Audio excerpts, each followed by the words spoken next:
Сколько хочешь мир обойди, все равно придешь ты сюда.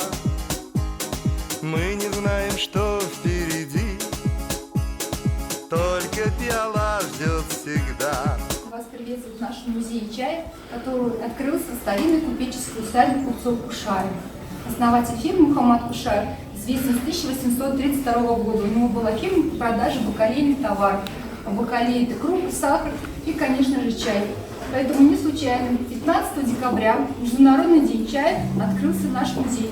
Если вам вдруг зимой сгрустнется, да, а до Нового года еще целых 2 недели, а на дворе 15 число, вы вспомните, что это Международный день чая. Ну, если уж не к нам придете, то соберете всех своих друзей и будете праздновать такой вкусный праздник. Ну, а свой рассказ о самом популярном напитке я хочу начать с древнего китайского императора, которого звали Шэньню.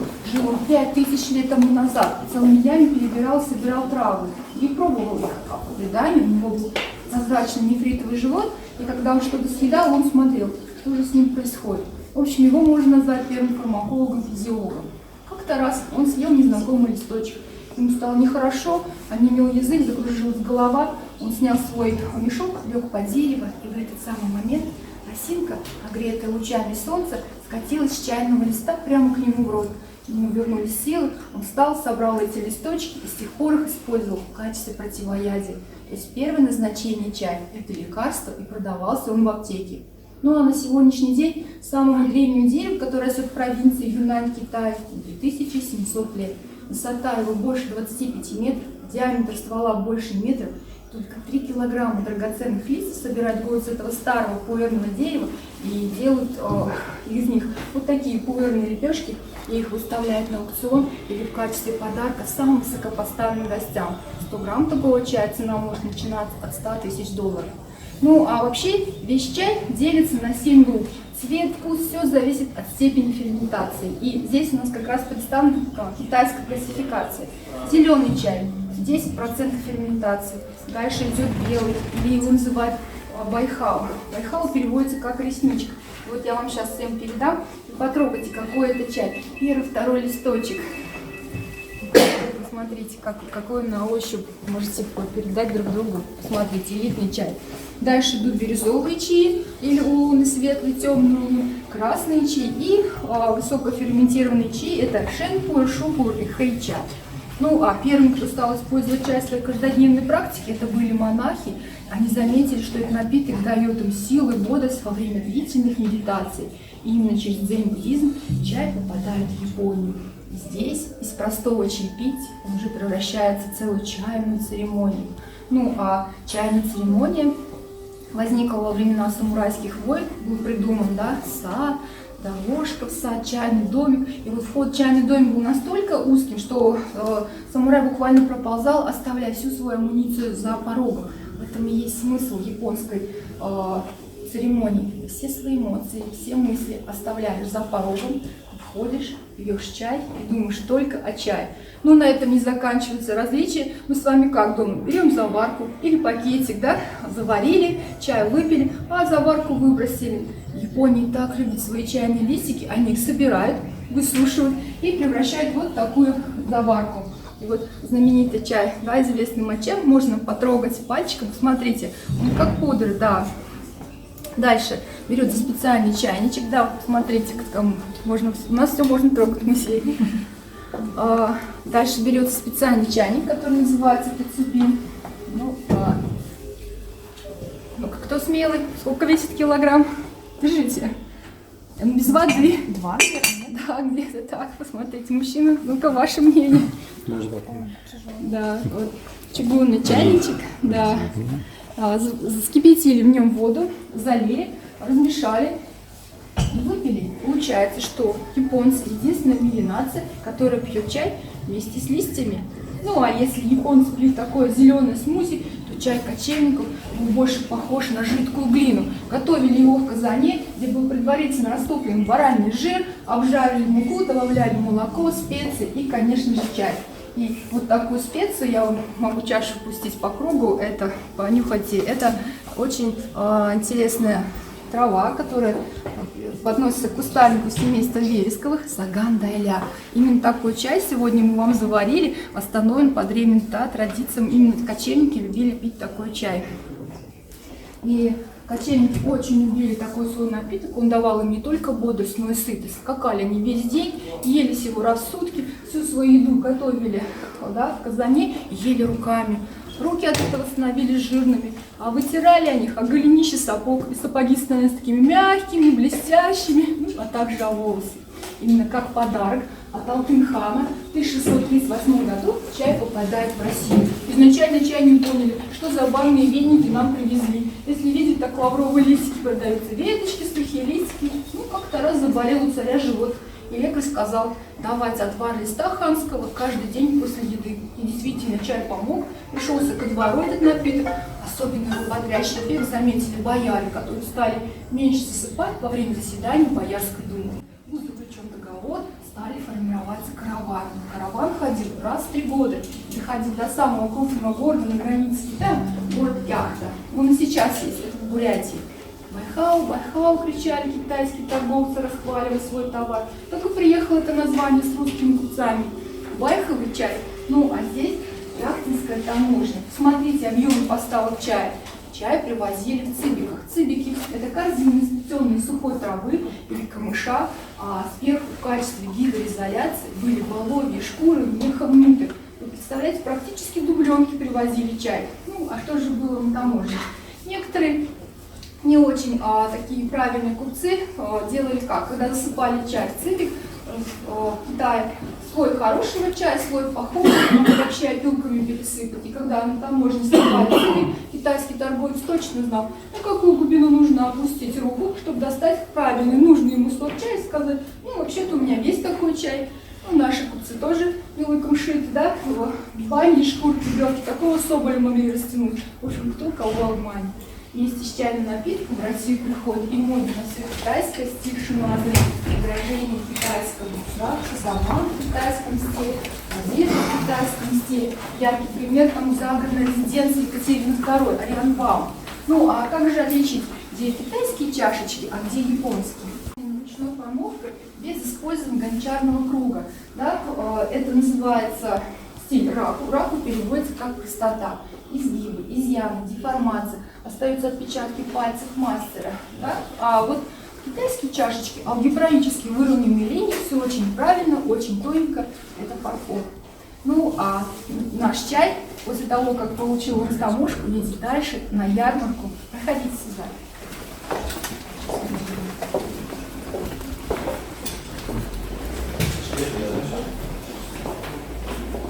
Благодаря чаю появляется, благодаря чаю появляется чайная индустрия, да, яркий пример тому самовар. Самовары были разных форм, размеров, вот такой походный генеральский самовар тет-а-тет на 2 стакана воды, самовар эгоист на 1 стакан воды. Благодаря чаю появляется первая русская реклама «Требуйте чай с кораблем». Так звучит логотип знаменитых чай-торговцев Вульфа Высоцкого. Ну и, конечно же, посуда, из которой пьют чай. И наш буфет, чайная горка, украшен самой знаменитой до революции кузнецовским фарфором. Но вы можете обратить внимание, он у нас немножечко однотипный. Почему? Татары, богатые люди могут позволить себе хорошую, дорогую посуду. Но по закону, да, изображение людей, птиц запрещено. Поэтому кузнецовский фарфор ориентируется на казанский рынок и выпускает посуду только с растительным орнаментом. Ну а какой чай без заедок? Конфетки, бараночки. Ну а я вам показываю уже коробочку из-под шоколада. Московская фирма Эйнем, да, очень креативно подходили к своей продукции. Коробочка стиль модерн. Первый, кто стал вкладывать различные репродукции, и для их фирмы даже специально писали снова. Ну а купцы очень любили пить чай, потому что за чай можно было не только поговорить за жизнь, но и решить коммерческий вопрос. А как же это было? Вот представьте, приходит один купец к другому за оптовой партией товара. Один свою цену, другой свою, не уступают. Что же делать? Идет чай, ставите самовар, на стол с купеческой щедростью выставляете все, самое главное условие, за стола не выходить. 5-я чашка чая, 10-я чашка чая, 15-я чашка чая. Кто не выдержал, переворачивает чашечку, стучит по донышку, ну, твоя цена. Так что вы теперь тоже знаете, как можно решить такой момент.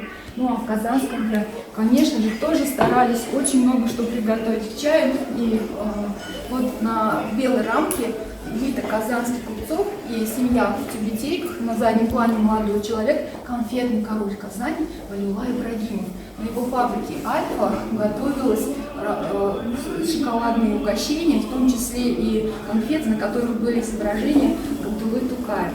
В целом городе Раван снится каждому, он пьет чай от фирмы Караван. Габдулла Тукаев. И вот такая коробочка фирмы Караван тоже есть в нашей экспозиции. Ну а чайные короли, купцы, которые занимались чаем в Казанском крае, были очень богатыми людьми, потому что они занимали 6-е место по объему продаж чая в Российской империи. Почему?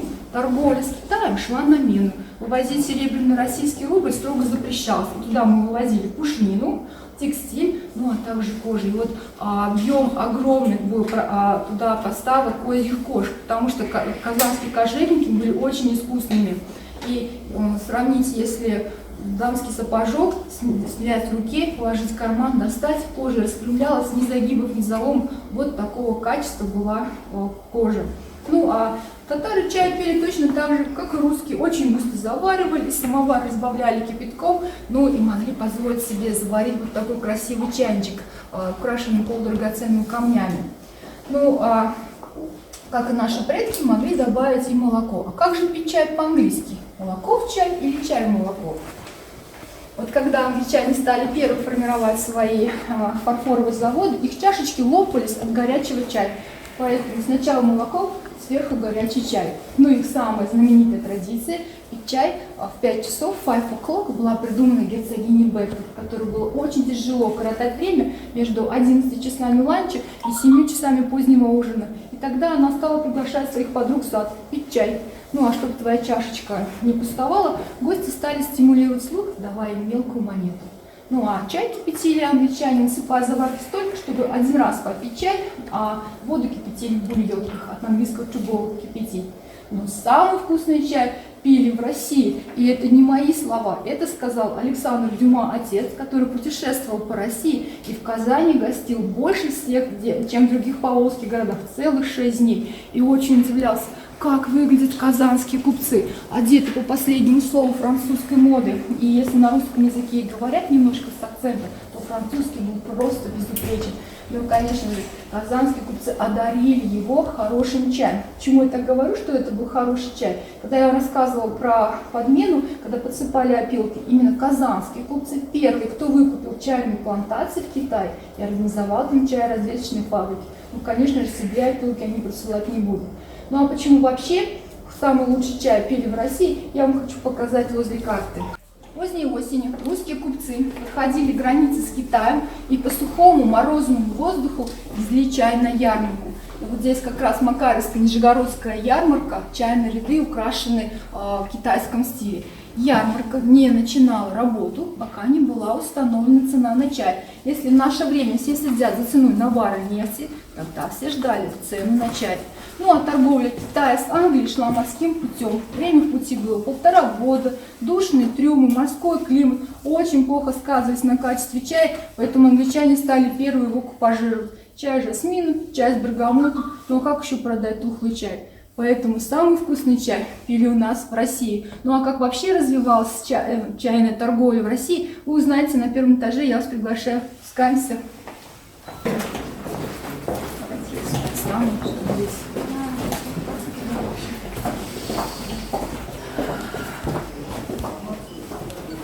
Но если говорить о распространении чая в Российской империи, то оно было тоже неравномерно. Если в Средней Азии, который тоже тогда входил в состав Российской империи, чай пили потому что жарко, а в Сибири потому что холодно, а в Москве потому что это престижно, то средняя полоса России очень долго не знала, что же такое чай, и это отразилось в фольклоре.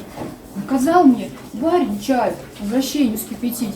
А я вот роду не знаю, как проклятый чай варить. Дома я на скорую руку чай весь высыпал в горшок и добавил перца, луку, петрушки, корешок. На таганку я поставил, раз-два прокипятил. Ложку уксуса добавил, сверху маслицем полил. Вышел, барин расходился, в кабинет меня позвал, волоса мои вцепился и таскал меня, таскал. Плакал я и удивлялся, чем я мог не угодить. Лишь к утру догадался, что забыл я посолить. В общем, как в печи не знали, бывало так, что заваривали, воду выливали, а листики ели со сметаной. И этим пользуясь некоторые очень предприимчивые ушлые, сказал бы, купцы, которые скупали спиртной чай в трактирах, подкрашивали жженым сахаром и добавляли различные травы. Но самой известной поделкой был копорский чай на основе иван-чая. Иван-чай давно известен на Руси, его использовали в качестве седативного, успокаивающего средства, а также в качестве ненавязчивого слабительного. Получается, как в анекдоте, слабит нежно, не нарушая сна. В общем, тех купцов, которые продавали кипрей под видом камелии синенсис, да, выдавая иван-чай за китайский чай, очень строго наказывали, и их ждал даже тюремный срок. Ну, потихоньку цена на чай опускается, и под патронажем Александра II и участия общества трезвости стали открываться чайные. Чайные, на зависть другим питейным заведениям, имели самый низкий налог, самую низкую арендную плату, и открываться могли уже в 5 утра. Чайный подавался пара чая, большой чайник с кипятком, маленький чайник с заваркой и пару кусочков сахара. Но сахар был не рафинат, а была вот такая сахарная голова, от которой щипчиком специально откалывалось несколько кусочков сахара. И так как кипяток шел в эту же цену, чая можно было выпить огромное количество, что стали специально подавать полотенце, чтобы вытирать потный лоб. Ну, а если говорить о распространении чая в Российской империи, то это было как хобби богатых землевладельцев. И перед вами первые цветные фотографии знаменитого фотографа Прокудина-Горского, 1907 год, Грузия, район Чаквы, сборщица гречанки, управляющий китаец. И лишь только в 1923 году уже молодое советское правительство обеспокоилось, как бы сейчас сказали, модное слово, импортозамещением. И на промышленном уровне стали высаживать плантации в Грузии, Азербайджане и Краснодарском крае. И сборщики первых 5 лет не были заинтересованы собирать высокосортный чай. А позже весь ручной труд был заменен на механизированный, и в ход шло все, ветки, палки. Так и прозвали этот чай грузинские дрова. Ну, а во время войны его не хватало, и уже пили морковный чай, когда брали морковочку, натирали, подсушивали, и баловались именно таким чайком. Ну, а мы в Татарстане так любим пить чай, что даже придумали шуточную инструкцию, когда же пить чай. Чай. Грустно стало, пей чай. К тебе гости пришли, тоже пей чай. Даже уходим мы по-татарски, то значит выпить весь чай, очень долго прощаться и получить вкусный иначе гостинчик на дорожку. Так что я вас приглашаю к нам сюда в зал. Здесь уже у нас интерьер 20 века. Будем угощаться самым вкусным чаем. Проходите.